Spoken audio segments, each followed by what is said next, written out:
let's just assume that people haven't ever thought about this. What would be the first few steps be for them getting started with leverage credit card points? Yeah. So one thing that I always try to be very, very explicit about is helping people to understand that, number one, this is not for everybody. And I think it's really important to be able to identify before you start doing a thing, like, is this a good fit for me or not? And so in terms of who it's a good fit for, I think if you're someone who has expenses, whether they're personal or business or both, it can be a really great fit for you. But specifically, if you're someone who loves to travel and envisions actually, once you learn a few basic things, using your points for travel. Because even though I say that points are their own form of currency, they are not cash, right? Like cash, you can go out and spend anything on, but points specifically hold their greatest value if you're going to use them for travel. So if someone's just not interested in travel, fine. Then I say, get a great cashback credit card. Like, don't even mess around with the cards that earn points.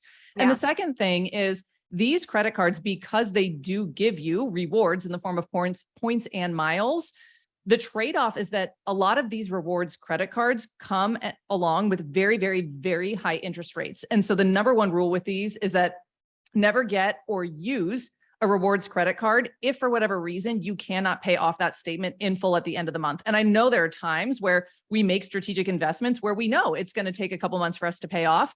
That's fine, of course. Just don't put that expense on this type of credit card, right? Like either use, a line of credit or use a credit card that specifically has like a 0%, interest rate for X number of months. And so if you fall into sort of that category, someone who loves to travel, envisions wanting to sort of learn some few basic skills to use points in the travel arena, and you have all your expenses or a chunk of your expenses where you can pay off that statement in full every single month, then these types of credit cards can be a great fit for you. So I think actually that first step of just the evaluation of, is this a good fit for me, or is this a good fit for me right now where I am, with my financial habits, is actually sort of the most important thing before you even start jumping into what are some of the more granular details. Yeah. Okay. Which I think is great for people to know. And if it's like, so if you're like, oh, this maybe isn't a fit for me right now, for sure, you can still listen to this. Like there's even times when I've just like been in coaching containers where people are so far ahead of me. And I'm like, so grateful. Cause then when I got there, I was like, oh, I know exactly what to do. It will be relevant at some point. Right. So like, if you're someone who is like having trouble paying off your statement every month or whatever, just be like, not now, put this in my back pocket and I can bring it to you later. I should also say, cause we had a bunch of international people, this is like a US thing. Yeah. It is predominantly a US thing. So certainly if you are not US based, you are not going to have the same access to the number of different, specifically like points earning credit cards as we do based in the US, but many other countries will at least have one or two options. So there are still opportunities to get and leverage these types of points if you aren't US based, but unfortunately, those of us who are US based do have more opportunities and options than people who aren't. Okay. All right. Good to know. We've cleared that. I've like told people, I'm like, sign up. The principles of wealth are the same, but like some of the more tactical stuff we're going to teach. So like, this is one thing that like, maybe not, right? Yeah. Okay. So we've qualified who this is a good fit for. Yeah. And they're all listening right now. And they're like, listen, I just heard Kathryn get schooled on her $15,000 is worth this, like whatever. Tell me, Devon. Yeah. Oh, sorceress of the credit cards. Like, what should they do if they're interested? Like, and I think the another thing to keep in mind is like, we're going to have this training up like evergreen. Yeah. So there's certain things where it's like, we can talk about maybe specific credit cards, but for everyone listening, maybe if you can just let them know, because like maybe in a year from now, like there will be a different one. Like, what would they Google? What would they look for? Yeah.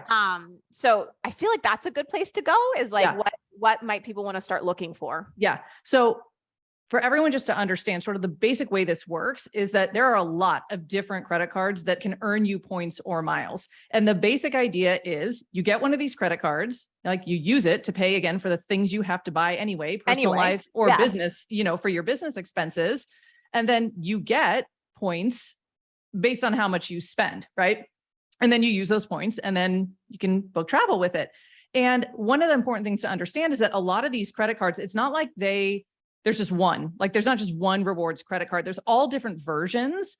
And that doesn't mean you need a bunch of them, but you do need to match the version that's going to be best for you. And so the best way to do that is to first understand what do you tend to spend money on? Because different rewards credit cards will allow you to earn points at a really fast rate for certain types of expenses. So like Kathryn, you were mentioning the grocery expenses, right? Yeah. There's a couple of really great credit cards that let you earn points at a really accelerated rate, specifically on grocery expenses. And so what I tell people is that look at kind of your personal expenses as one bubble and your business expenses as a different bubble. And within each bubble, get a sense of what are the 2 or 3 types of things I tend to spend the most money on in each of those bubbles? Because then I can match myself up with a credit card that is going to give me an accelerated points earning within those categories. And honestly, for most of us, I think who are going to be either participating in this training or finding it at some point, most of us are like online business owners, right? We are not, for the 100%. Most part, like traditional. Whoever, if someone got in the gate, that's not that. It's not because I intended it. All of my clients are online business owners. Right. But I say that because, you know, a lot of business credit cards, the way that their rewards are structured is a little bit anachronistic. It is a little bit more set up to more traditional, brick and mortar type businesses that have high expenses and things like, you know, shipping or gas, which again, like a lot of us who have online businesses in our homes, you know, like a lot of that traditional type of business spend. And so instead, I usually tell people either on the personal side or the business side, again, you don't have to get super nutty. You can start with one solid points earning card in each arena. And again, for a lot of business owners, I think a lot of our like online service-based businesses, all we need is one credit card that's going to give us the ability to earn more than just 1 point for every dollar we spend on the majority of our expenses. And there's a couple of really great options of that. But first, you got to do that work if you don't already know of just, hey, how much do I tend to spend on an annual basis and on what things? Yeah. We'll have done the training where I tell people to get their numbers and we're going to look at their finances. Okay, brilliant. So, if you are in this training and you haven't done the work from the previous training where we looked at your finances, go look and see like, what am I spending a lot of my money on? And then you have to decide, because I think I'm going to be helping them look at, like for me, when I decided my biggest lever was to decrease expenses when I was because some people in my audience are preparing for that employee to entrepreneurship, shift.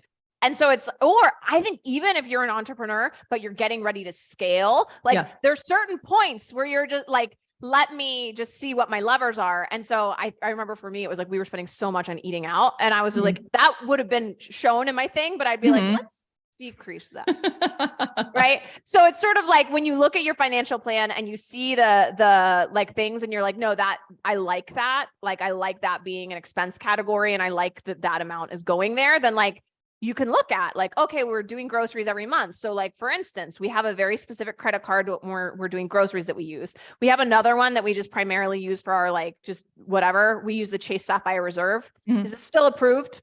Yeah. Love it. Love that card. It's one of my favorites.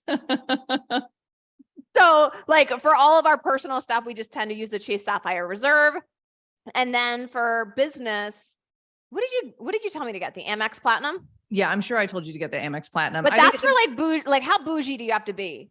I don't think you have to be super bougie. I think you do have to understand that card does have a higher annual fee than some other cards. But, and again, I am not a tax or financial professional, so make sure you do check with your own tax and financial professionals. But my accountants have always told me that things like annual fees on credit cards are actually tax deductible on your business expenses. And so while it does have a higher annual fee than some other business credit cards, again, based on kind of where your business is in terms of, revenue, not like the annual fee, I think for a lot of businesses still makes sense as a solid business credit card to hold, because at least what I've seen in my own personal experience and the entrepreneurs around me is that if you are in sort of that beginning phase of business where you are really building up, right, for your first, 50, 100, 200K in revenue, you may be in the experience, right, where you're putting a lot more into your business than the profit that you're pulling out. And that's why I think understanding this idea that your expenses are assets to be leveraged is so important, because yes, even if your business has $120,000 in revenue, if you are still in an aggressive investment phase with your business, you might not be pulling a lot of that out. So to have one solid business credit card that when you are making those $120,000 of investments in your business, that you are drawing off, at least not cash reserves from your bottom line, but you're going to be drawing off a lot of points that you can earn from that. I think that's why it's so crucial to be thinking about that from the beginning. Yeah, which I think is so fun because like I don't know if I can't remember if I ever actually did this, but it's the sort of thing where it's like when you're in the beginning and you're like putting so much into investments. I know I stopped getting my nails done. There were so many things that we just cut out because I'm just like feeding the business is like the first priority. And only once the business is solid, like then I'll start feeding myself back. But like having something like points, it's like if you're earning those anyway, then it's like, oh, then we can like still take our family vacation. Yeah. Yeah. Right. Like we've earned enough. It's fine. I've fed the baby business. Yeah. And then I can also use the points that I've leveraged from over here to really have like an amazing family vacation, like a couple times a year with my family. Yeah. And to me, it's that same exact thing of like, it's paying yourself back, but in a different way, right? Like